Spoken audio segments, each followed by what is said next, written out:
Supreme court ने जो 2019 में जो अपना जजमेंट दिया, उसमें 1949 में जो भगवान प्रकट हुए की जो बात कही गई है, उस पर क्या लिखा गया है, ये सुधांशु जी को बताना चाहिए। उसमें लिखा गया है बाकायदा, सुप्रीम कोर्ट ने लिखा, मैंने नहीं लिखा।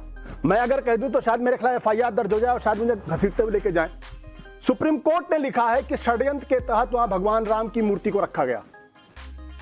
मैंने नहीं कहा, यह सुप्रीम कोर्ट अपने जजमेंट में लिख रहा है इस बात को। तो सवाल यह है कि जब सुप्रीम कोर्ट ने यह कहा और उस वक्त अगर जवाहरलाल नेहरू ने कहा कि गलत तरीके से मूर्ति को रखा गया है, तो पंडित जवाहरलाल नेहरू को आप दोषी ठहराते, बिल्कुल दोषी ठहराइए, लेकिन जनता ने दोषी नहीं माना था उनको। 1947 से लेकर 1977 तक 30 साल कांग्रेस पार्टी को कभी 345 सीटें मिली, जो भाजपा को अभी तक नहीं मिली हैं, कभी 355 सीटें मिली, कभी 371 सीटें मिली। तो क्या माना जाए? जब वो राम के खिलाफ थे, जब वो हिंदू धर्म के खिलाफ काम कर रहे थे, जब वो सोमनाथ मंदिर का विरोध कर रहे थे, जैसा कि भाजपा कह रही है, तो इसका मतलब तो यह हुआ कि जनता तो उनके खिलाफ होनी चाहिए थी। जनता ने क्यों उनको अपना आशीर्वाद दिया? वो क्यों लगातार चुनाव जीतते रहे? न केवल चुनाव जीतते रहे, बल्कि भयंकर बहुमत के साथ जीतते रहे, जो कम से कम पिछले 2 चुनाव में भाजपा नहीं कर पाई। अच्छा का भयंकर बहुमत। तो प्रश्न यह है, आज की तारीख का प्रश्न यह है कि जो दोनों शंकराचार्यों ने बिल्कुल स्पष्ट तौर पर कहा है, और सत्य हिंदी को दिए गए अपने इंटरव्यू में उन्होंने कहा है कि भाई जो कुछ भी हो रहा है वो राजनीति हो रही है, और अगर इसी तरीके से होता रहा तो वहां असुर का, ये मेरे शब्द नहीं है, मैं फिर कान पकड़ रहा हूं।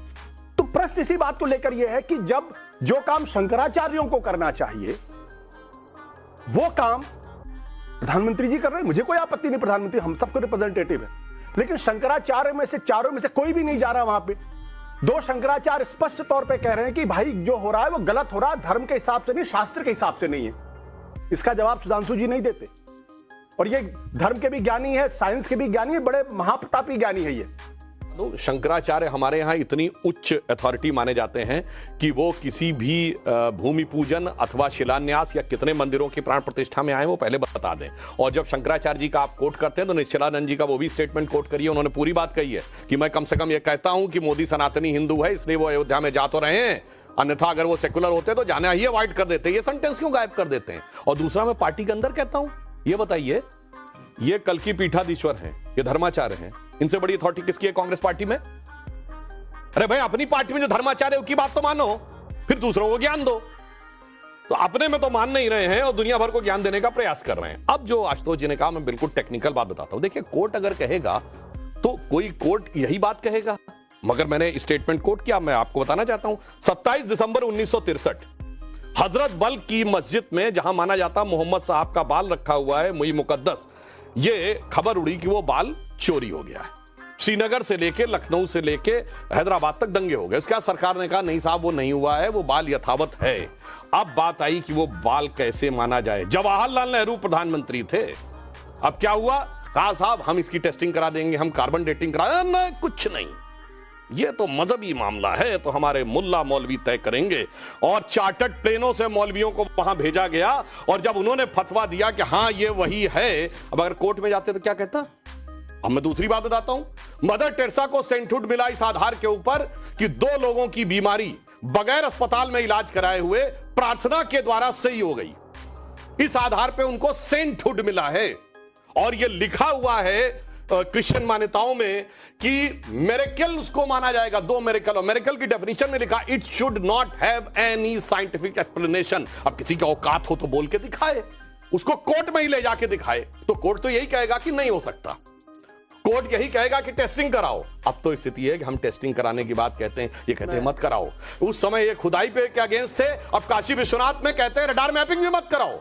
अरे मैं तो कहता हूं खुली जितनी टेक्नोलॉजी आगे बढ़ती चली जाएगी, उतना उतना वो यथार्थ सामने आता चला जाएगा। इसलिए मैंने कहा ये जितना भी प्रकार का ज्ञान है, कम से कम हमारे भगवान कोर्ट में गए, बाकी किसी के मैटर को कोर्ट में लाने की भी स्थिति हो। और हम और तो और छोड़िए, अगर इस देश की संसद ने कभी एक बार ऐसा किया है कि उसने कहा धार्मिक मान्यता कोर्ट से ऊपर, कब? शाबानो केस।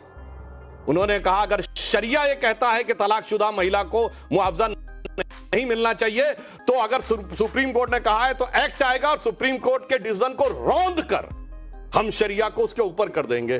तो भाई पर उपदेश कुशल बहु तेरे, जे आचरहि से नर न घने। जब ये देश आजाद हुआ दो तो बने मुस्लिम देश और इंडिया बना पार्शियल मुस्लिम देश। अदरवाइज मैं चुनौती से कहता हूं एक सेक्युलर देश बताइए जहां पर सब्सिडी और ये चीजें होती हो। इसलिए आज हम उसको ट्रू सेक्युलर देश बता रहे हैं तो आपके पेट में दर्द हो रहा है। इसलिए आप कह रहे हैं वो चुरा रहे हैं। जब जवाहरलाल नेहरू गलती करे तो आरएसएस ने क्या किया? कौन सा आंदोलन किया? कितने लोग फांसी पे चढ़े? कितने लोग उपवास किया?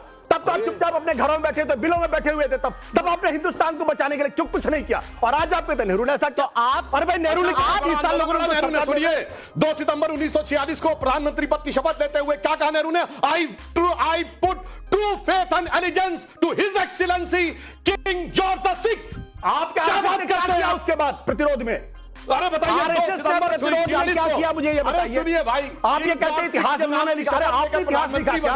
और कह रहे हैं आजादी लड़ाई।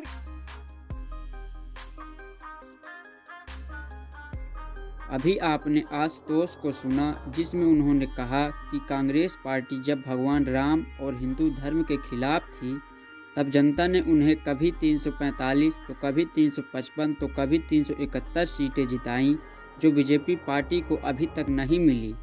तो अब क्यों कांग्रेस पार्टी अपना चुनावी मुद्दा बदले?